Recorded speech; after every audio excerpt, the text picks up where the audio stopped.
Hey there, folks. I'm here to share a wild ride of a story that'll have you on the edge of your seat. Imagine this: your fiancée, the woman you were ready to spend a lifetime with, gets caught in a steamy lip lock in a Mercedes Cabriolet with another guy, all because you couldn't shell out for a 3,000 bag. Welcome to my world of betrayal, where trust is a luxury and love comes with a price tag. So, if you're ready for a dose of reality with a side of drama, hit that subscribe button and join me for more tales of love gone wrong. Let's dive in. My soon-to-be wife cheated on me for a 3,000 back. So I did this. Yes, you read it right.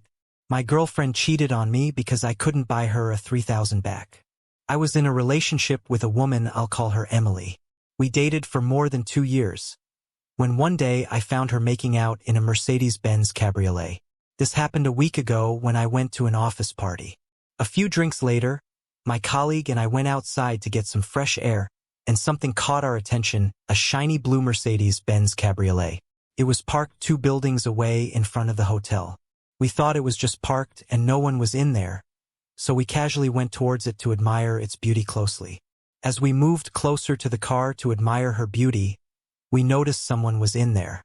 The car was shaking weirdly, then we realized that a couple was making out inside.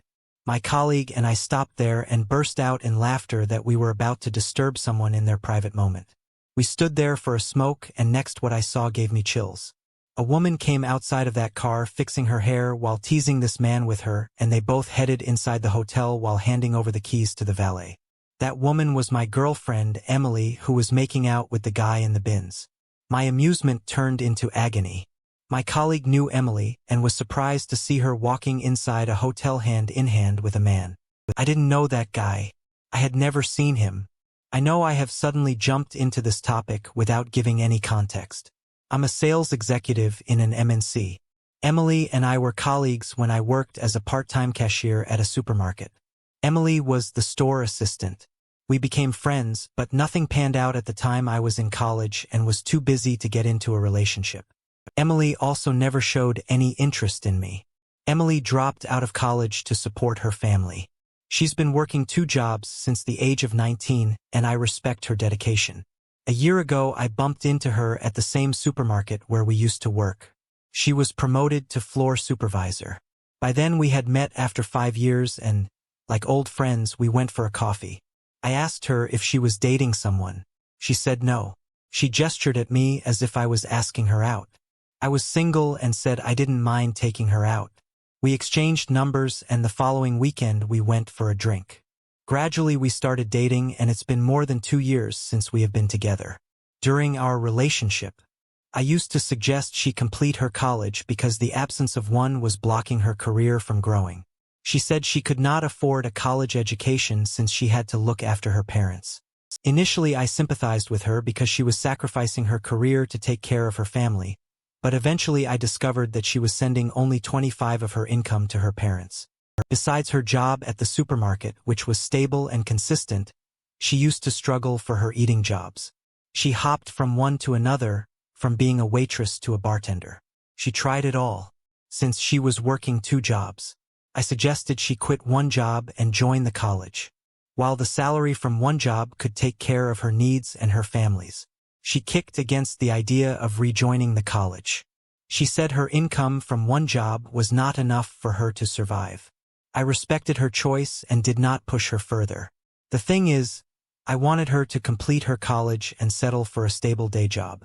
I was looking forward to proposing to her after a few months, and her schedule was the biggest hindrance on me to settle down with her. I loved her and was serious about her. I tried to confront her about my feelings that I wanted to marry and settle down with her within a year. Hence, I wanted her to sort out her career. First, she shrugged off by saying that marriage and career are 2 different things.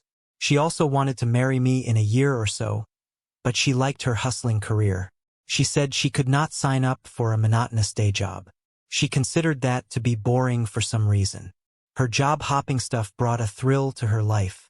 I don't know if that was a red flag or not, but I clearly missed reading that signal. Emily didn't believe in saving, so she used to spend all her income on her lifestyle.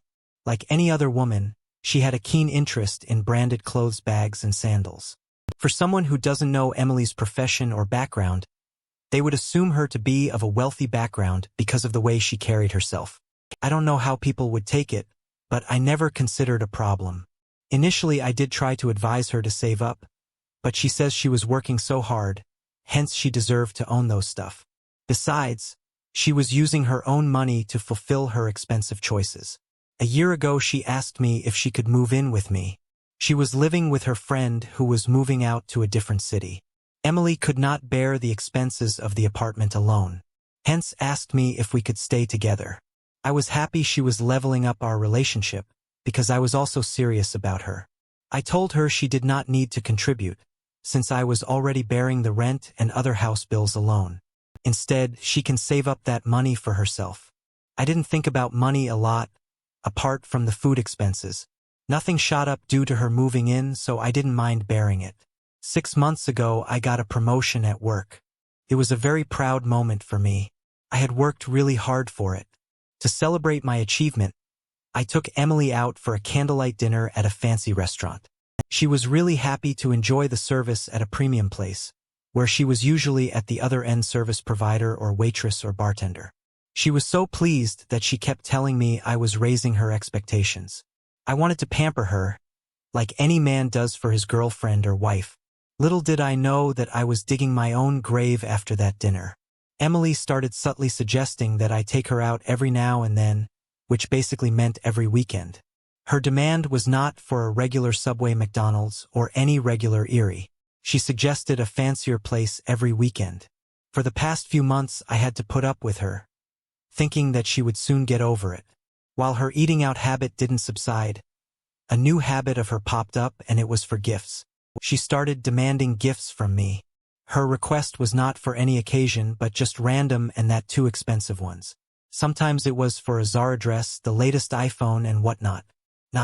It was her birthday last month, and I casually asked her what she needed for her birthday gift. Her wish list almost choked me. It was a Chanel bag of 3,000. I cracked up, taking it to be a joke, but she got offended. She said that I was judging her on her choice. I told her I wasn't judging her at all, but I seriously took it as a joke. 3,000 for a bag is seriously something that I cannot wrap my head around. Instead of acknowledging her unreasonable demand, she justified it. She said that since I got a hefty raise after my promotion, I should be treating her with something fancy. Besides, I have not gifted her anything significant for the last 2 years of dating each other. I was shocked when she said that I know I didn't gift her anything expensive, but I have been bearing all the household expenses for the last 1 year. Before she moved in, I was bearing all the bills for lunch and dinner whenever we went out. I deliberately didn't let her pay because she was earning less. She didn't fight me over this, but she gaslighted the situation to the extent that it made me feel guilty for not providing her with what she needed. She said that 3,000 was just a 10-day salary for me. People spend their entire month salary on their girlfriend. See, I know 3,000 would be a 10-day salary, but I believe spending that much money on a bag is worthless. I know there are a bunch of people out there who go crazy over these over-the-top brands. 5,000 Nike shoes or 1,000 Gucci belts. I'm sorry, but I don't find it worth spending a dime on such short-term clothing items. I told her that if she wanted, I could give her that money and she would get some vocational skills to help her improve on her work. I know I sounded boring, but I couldn't think of anything better to spend 3,000. She rolled her eyes and called me stingy. She was clearly angry with me but didn't say anything. Her attitude had definitely changed after that. I thought she was just upset because of the bag episode and we get over it on her birthday, Eve. I came home early to plan a surprise for her. I took a half day at work to buy flowers, candles, cakes, and a couple of dresses from Zara, which she had been eyeing for some time. I kept waiting for her until midnight. She usually used to return by midnight, but after that fight she was coming late. I called her to check when she would return, but she didn't answer the call. After an hour or so, she messaged me that her colleagues had planned a surprise party for her birthday, and she would be spending the night there. I was utterly disappointed, because I had also planned for the surprise and spent the entire evening preparing for it. However, I couldn't blame her because she didn't know about my plan, but somehow I didn't like that. She spent her birthday night with her friends. I mean, she could have invited me to that party. But she didn't. I was so upset and tired that I dozed off on the couch. I woke up in the morning when Emily arrived drunk from her party. She was happy to see that I had also planned something in the house. She cuddled me and apologized for ditching me all night. I told her that I had taken off on her birthday so that we could enjoy the day together. She didn't really like the plan. She said she had to go to work as she had not taken a leave. I told her to call in sick at work, but she denied it. I really got upset at this because I had planned so much and was excited to spend quality time with her. She ignored my request and went ahead with her schedule of showering, getting dressed up and leaving for work. I couldn't fight with her because it was her birthday, so I let her be. I hugged her while she was leaving and asked her if she could stay back, but she said she was not in for a boring day on her birthday. I got confused and asked her what she meant. She said that she doesn't want to spend her birthday sitting at home and drinking wine. She is an outgoing person and would like to spend her birthday outside. I suggested that we go out to a resort or for a day trip nearby. Her response was, "My work sounds cooler than your plan." I lost my patience by this and let her go. I was utterly frustrated by her attitude, but let it pass. I took it upon myself that I should have planned something better, knowing that Emily was an extra party person. Instead of just planning something for the two of us, I should have planned for a birthday bash or something the next few days. I tried to cheer her up by promising that on her next birthday, I would really do something that would delight her. She said her standard of delight is nothing less than a Hawaii trip. I didn't say anything, just curled my lips and smiled. For someone who has never been outside the state to speak of such a standard, it is actually a red flag, and this time I read it. I started noticing her closely and realized that something was definitely off while all these were going on. Coincidentally, last week, I saw her making out in that luxurious car and then entering a 5-star hotel with a man, seeing them go inside. I just couldn't help but rush inside the hotel to follow them. My colleague stopped me, saying that I would be thrown out of the lobby if I did something shady like this. I have to be careful and alert. My colleague requested that we go back to our office party, but I was not in the mood to go to the party. I just stood in front of the hotel waiting for them to come out. After a while, my friend insisted that we leave, because it could be possible that they were spending the night together and we could not stand there for a whole night. So he drove me back home. I was so distraught that I was not able to breathe. I packed up all her stuff and dumped it outside the apartment. I don't know when I did sleep. I woke up to a loud shrieking voice of Emily asking me about her packed stuff. I told her that she could go back to her rich boyfriend with whom she was screwing around last night. Her response was, "Oh, so you know it, great." It drove me insane. I yelled at her and asked when all these things were going on. She said that there was no point in being traumatic. She had to hunt for these rich men because I was a miser and could not afford to buy her a Chanel bag. Her eyes were cold and unremorseful. She took her stuff and left. It's so shallow and unbelievable that people can stoop so low just for the sake of money. I don't know what I'm going to do now, but surely I won't let that woman walk all over me. Update 1. Hi all. It's been more than 6 months since my original post. I didn't make an update earlier because there was nothing worth updating.